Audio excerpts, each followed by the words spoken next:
Malaysia के लोक कथाओं और अंधविश्वासों में जादू टोने, तंत्र मंत्र और रहस्यमय घटनाओं की कहानियां पीढ़ियों से चली आ रही हैं।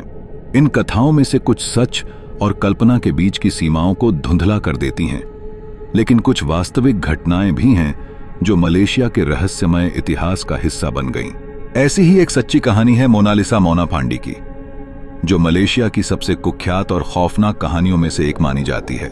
मोना फांडी, जिसका असली नाम मजनाह इस्माइल था, एक पूर्व पॉप सिंगर थीं, जिन्होंने बाद में बोमोह यानी एक मलय पारंपरिक तांत्रिक या चुड़ैल बनने का रास्ता चुना। उनकी कहानी काले जादू, हत्या और लालच की एक डरावनी दास्तान है, जिसने 1990 के दशक में मलेशिया को झकझोर कर रख दिया था। मोना ने 1980 के दशक में एक गायिका के रूप में अपना करियर शुरू किया और एक पॉप एल्बम भी रिलीज किया, लेकिन उनका संगीत करियर कभी ऊंचाइयों पर नहीं पहुंच सका। इसके बाद उन्होंने खुद को एक बोमोह के रूप में स्थापित करना शुरू किया। मोना दावा करती थीं कि उनके पास अलौकिक शक्तियां हैं और वे शक्तिशाली तांत्रिक अनुष्ठानों के माध्यम से लोगों की समस्याओं का समाधान कर सकती हैं। उनका मानना था कि वह अपने ग्राहकों को सफलता, धन और सुरक्षा प्रदान कर सकती हैं। मोना, उनके पति मोहम्मद नूर अफंदी और उनके सहायक मोहम्मद जुरैमी मिलकर बड़े अनुष्ठान करते थे, जिनमें महंगे प्रसाद और ताबीज का इस्तेमाल होता था। उनके ग्राहकों में आम लोग से लेकर बड़े बड़े राजनेता भी शामिल थे। इन 1993 एक हाई प्रोफाइल राजनेता माजलान इद्रिस, जो कि पहानग राज्य के असेंबलीमैन थे, मोना फांडी के पास अपनी राजनीतिक स्थिति को और मजबूत करने के लिए शक्तिशाली अनुष्ठान करवाने पहुंचे।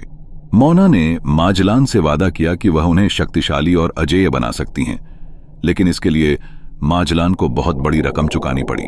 माजलान ने मोना को 2.5 लाख मलेशियाई रिंगिट, करीब 45 लाख भारतीय रुपए और कुछ तावीजों के लिए एक चेक दिया। मोना ने उन्हें अनुष्ठान के लिए अपने घर पर बुलाया।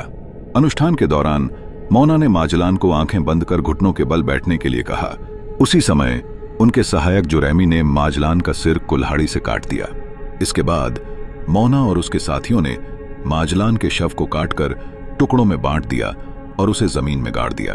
बाद में पुलिस को माजलान के शव के कुछ हिस्से मोना के घर के पीछे से मिले। हत्या के बाद मोना फांडी, उनके पति और उनके सहायक को गिरफ्तार कर लिया गया।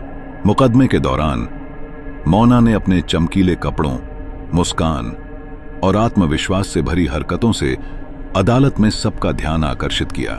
जब उन्हें दोषी ठहराया गया, तब उन्होंने अपने अंतिम शब्दों में कहा, मैं कभी नहीं मरूंगी। इन 1995 उन्हें मौत की सजा सुनाई गई। इन 2001 तीनों को फांसी दे दी गई। मोना फांडी की कहानी मलेशिया में आज भी डर और रहस्य का प्रतीक मानी जाती है। उनकी रहस्यमयी और भयानक छवि ने उन्हें मलेशिया के पॉप कल्चर का हिस्सा बना दिया है। उनके जीवन और अपराध की घटनाओं पर कई डॉक्यूमेंट्री और कहानियां लिखी जा चुकी हैं। यह कहानी न केवल काले जादू और अंधविश्वास की ताकत को उजागर करती है, बल्कि यह भी बताती है कि कैसे लालच और सत्ता की भूख किसी को कितनी दूर ले जा सकती है। तो दोस्तों, अगर आप नए हैं हमारे चैनल पर, तो सब्सक्राइब करना ना भूलें और बेल आइकॉन को भी दबा दें, ताकि आपको मिल सकें हमारे लेटेस्ट वीडियोस की अपडेट्स सबसे पहले।